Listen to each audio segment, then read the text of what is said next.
My name is Farzaneh. I'm doing my master here in Ontario Tech University.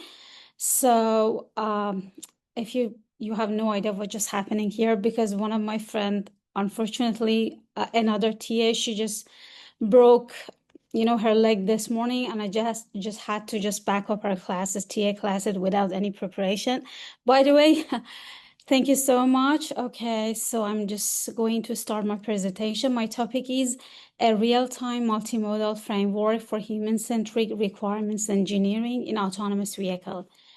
So what's happening right now? The industry in terms of autonomous vehicle, it's been pretty fast, and you can see in the States there are Waymo taxis in some kind of like states, and Tesla is kind of like they're been like in the frontier of producing some kind of like autonomous vehicles and Tesla cabs. And I mean, this technology is kind of like very close to just being around. And what is kind of like right now is missed is having human actives, in the process of, the software system, when in the industry and the companies, when they're just producing the software system for autonomous vehicles, human is not that active. And this is the gap that I feel like, it needs to be given some kind of like focus. And my research context for this paper, the domain is requirement engineering and for autonomous vehicle. And we just wanted to give the focus to the, because when it comes to requirement engineering, we have to kind of like functional and non-functional. When it comes to functional requirement engineering, and when it comes to, when I just want to narrow down to the context of autonomous vehicle, it takes care of the trust, comfort, safety, and some technical stuff just happening in the car. And humans, it's kind of like neglected. And what we try to do and what our goal was to have human actively into the decision-making process of the AV.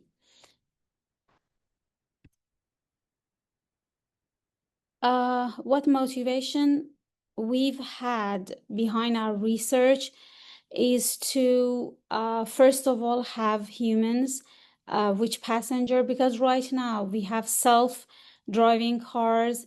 In the future, there will be more of the autonomous vehicle, fully autonomous vehicle. So there will be the role of kind of like drivers, it disappear in future, and all of us will be kind of like the passengers in autonomous vehicles.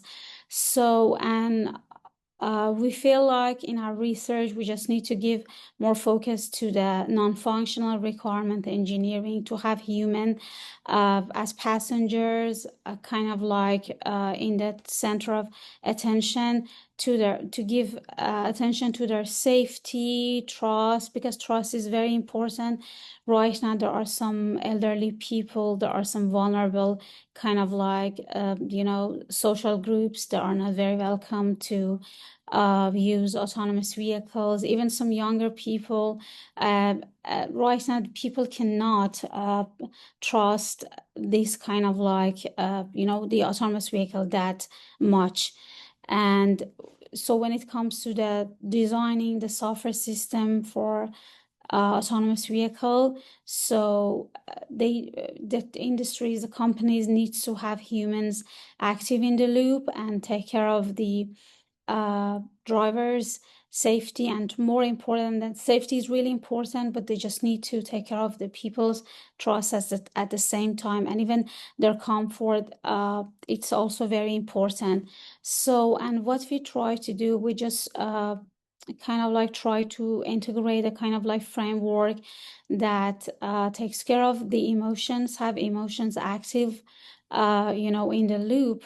in the driving context, in their commute. And when I'm talking about the humans, actually in our research, we've given special attention to the drivers' emotions and their states, their cues, and while they are kind of like in the context of driving. So, why emotion is important?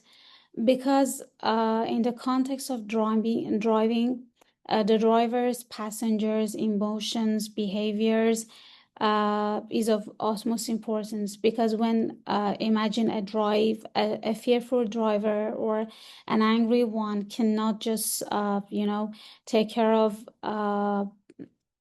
driving kind of like smoothly, or they might kind of like put their own or the other, I mean, the passengers in the car's life in danger.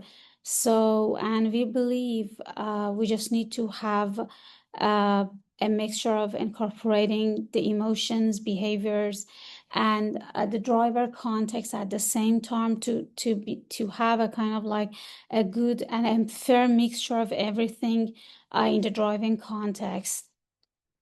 So, and again, I just want to give your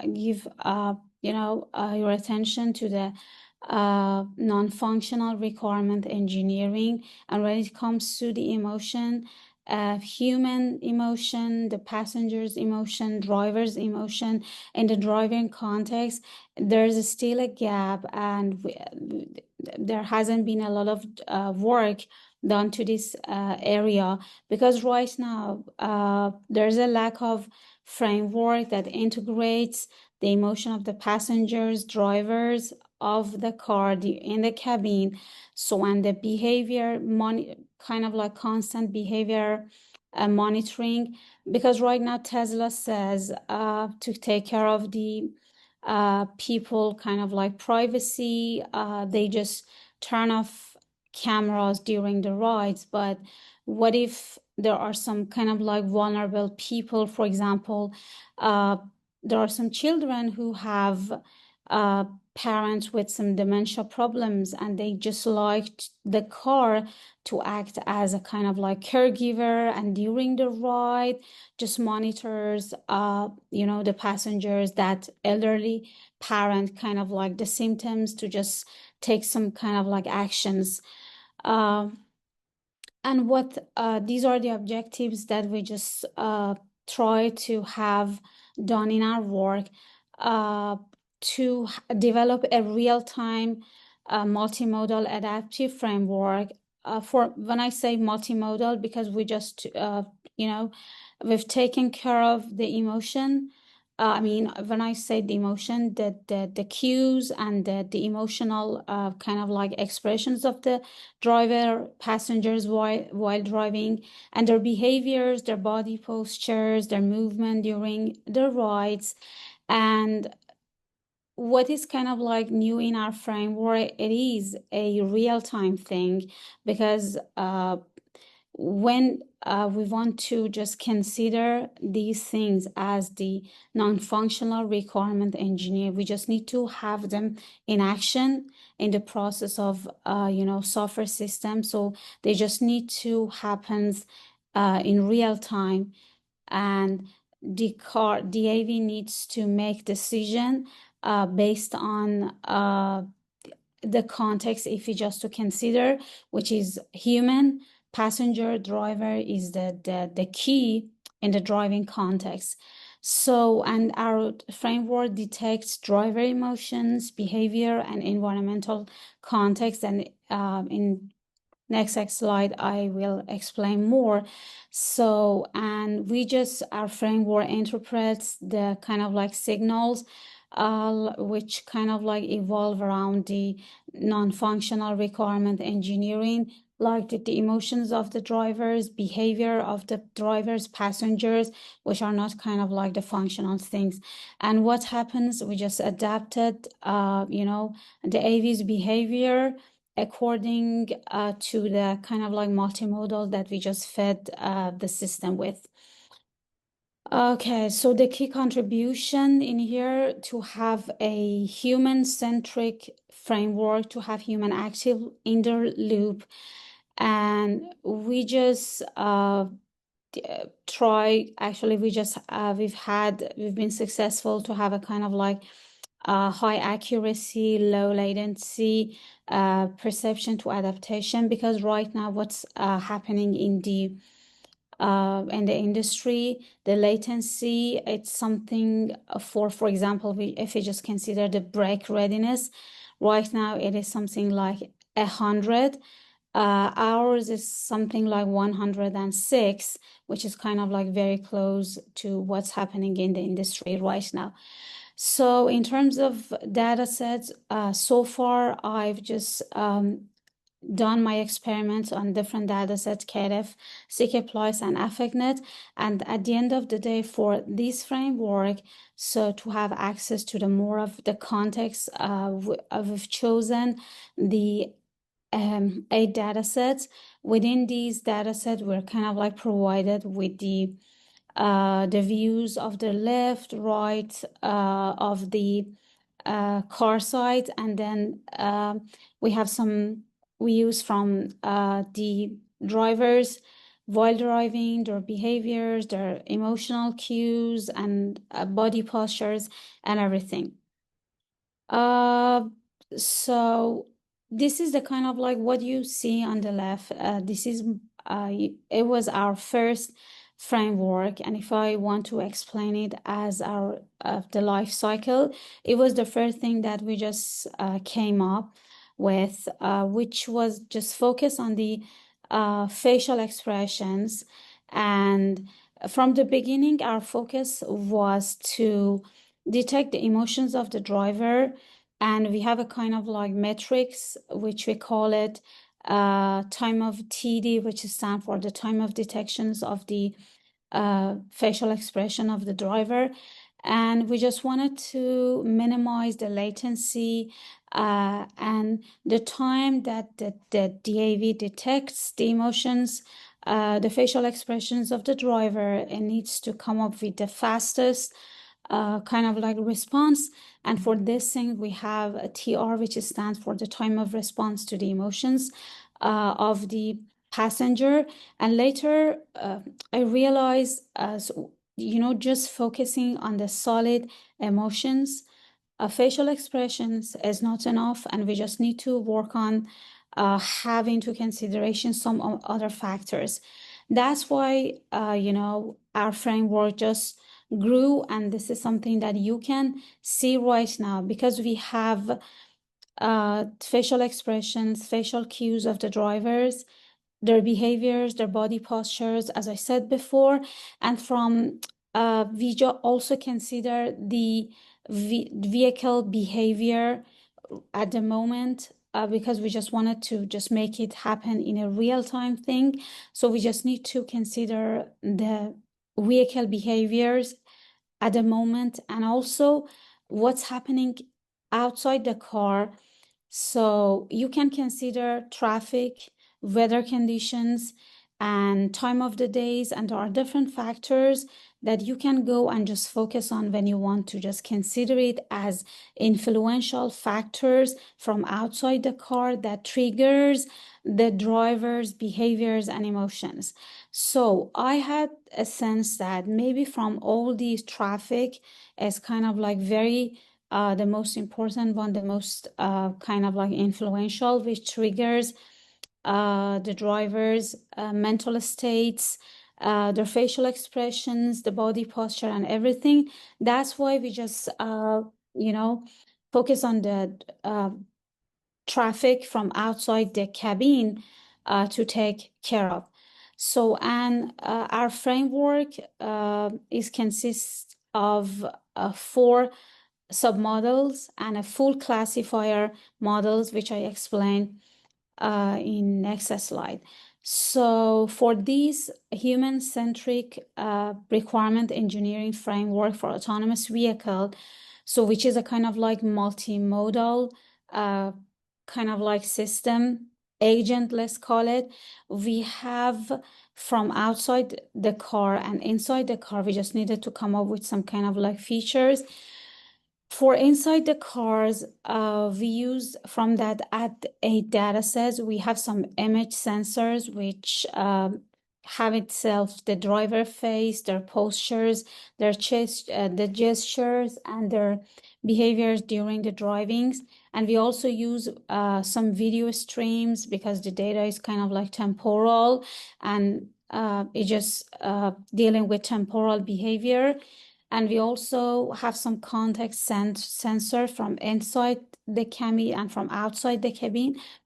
And we have our architecture, which I showed you before. It is a kind of like neural network, which focus on CNN models. We have four submodels, four CNN models, which kind of like deals with each part of our framework for drivers' behaviors and their uh, facial expression and their mental states. We have two CNN model, ResNet 18 and R3D 18, to capture the videos and image of the drivers, the passengers, and their behaviors during the rides. And from outside the cabin, we have also two other CNN models which take care of the traffic and analyze the traffic which kind of like happening outside the car, and the vehicle detection behavior, what's vehicle kind of like behaving at the moment. And then uh, yeah, and they were kind of like the four submodels, and we've had a kind of like a full classifier model, which is also a CNN neural network model. So which which is fed by those four submodels, which takes care of the in-cabin and outside cabin.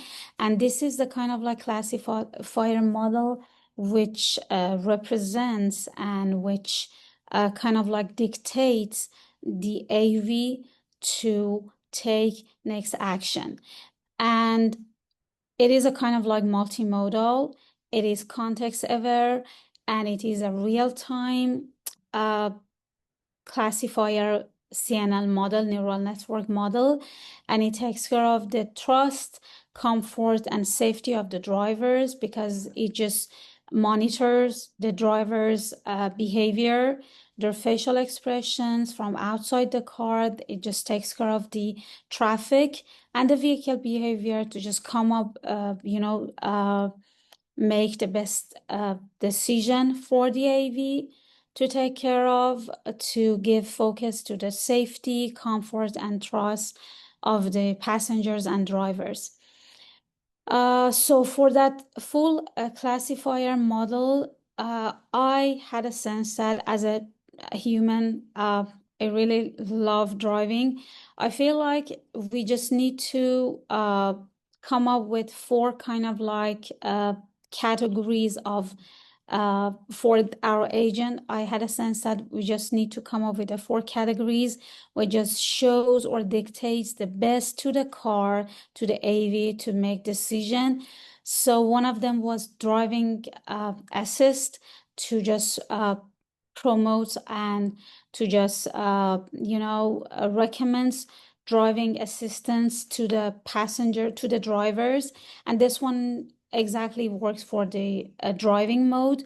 And brake readiness, which is very important. And right now what's happening in the industry, it's kind of like the latency is something like 100.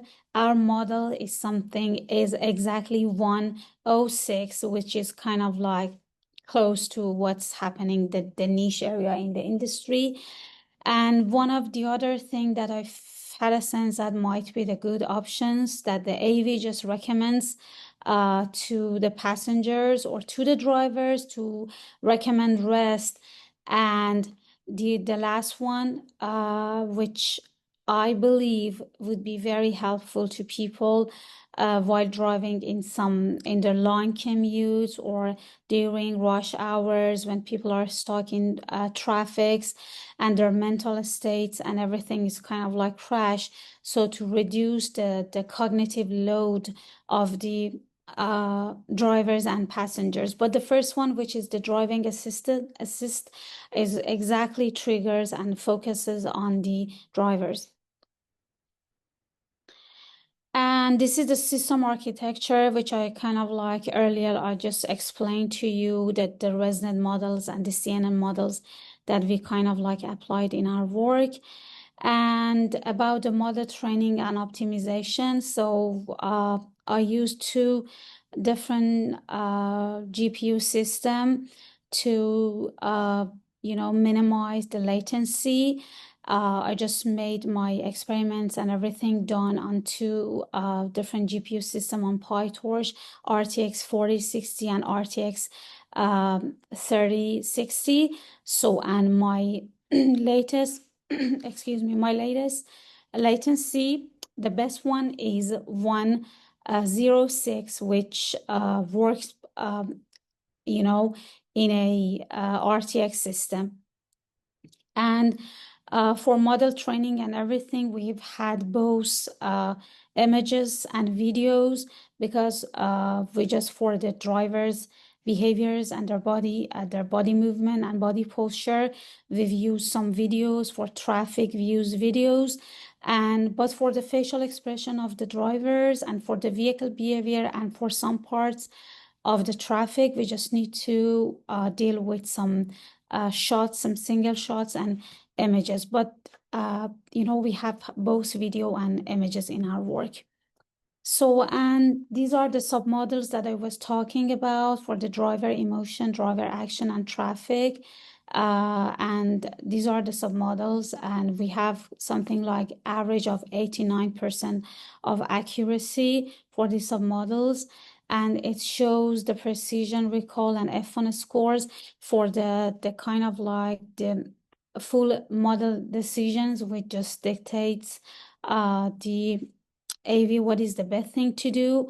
And we have your driving assist, brake readiness, recommend rest, and reduce cognitive load. And we have something like you can see the result of this kind of like models. And the most we could, reach was 95% for the brake readiness, which is, I had a sense that it's really, really important because this is a niche area because it deals with the people's life. And that was something that it took most of my time doing experiments and everything to have to get that accuracy. And for model latency, because I told you that we just did our experiments on two different kind of like GPU devices, and you can see the latency for any of these kind of like submodels. And yeah. And I just came up with a kind of like example which shows how the AV comes up with the best course of action.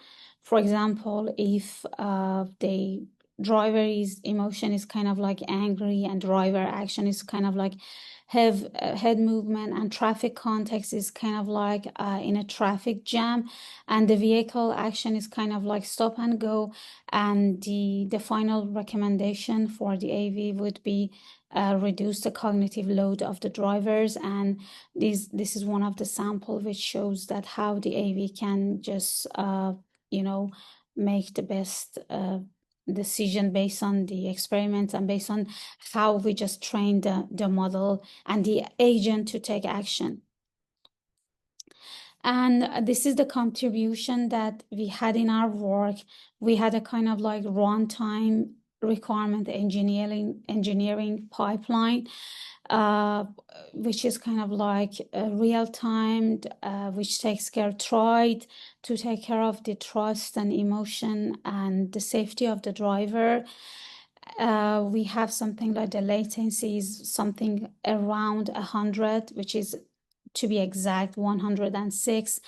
And the future direction, we just want to have human actively into loop, but doing some experiments or just fitting the model with real time. Actually, I'm just working on the demo, and it works quite smoothly, and it just detects by fitting the model with the real like videos and images, not just focus on the solid database, and having human in the loop. And I'm just also considering having agent, because right now it's kind of like one agent, which is the final classifier model, but I'm just planning for each of those submodels have 4 different agents that are working hand to hand to have the final agent, which is I'm deciding to call it a driving assistant, agent, which helps the humans experience a kind of like nice and pleasant commute during their ride. And this is my takeaway message from this doing my research, which emotion is not a noise in the runtime, and emotion is really important. And the industry really need to take care of those companies, the giant one like Tesla, I don't know, Waymo's, or I don't know, the Mercedes, or the ones who are kind of like actually involved in just designing autonomous vehicle. They just need to give more attention to the passengers, humans, drivers' emotions in their designing phase. Thank you so much.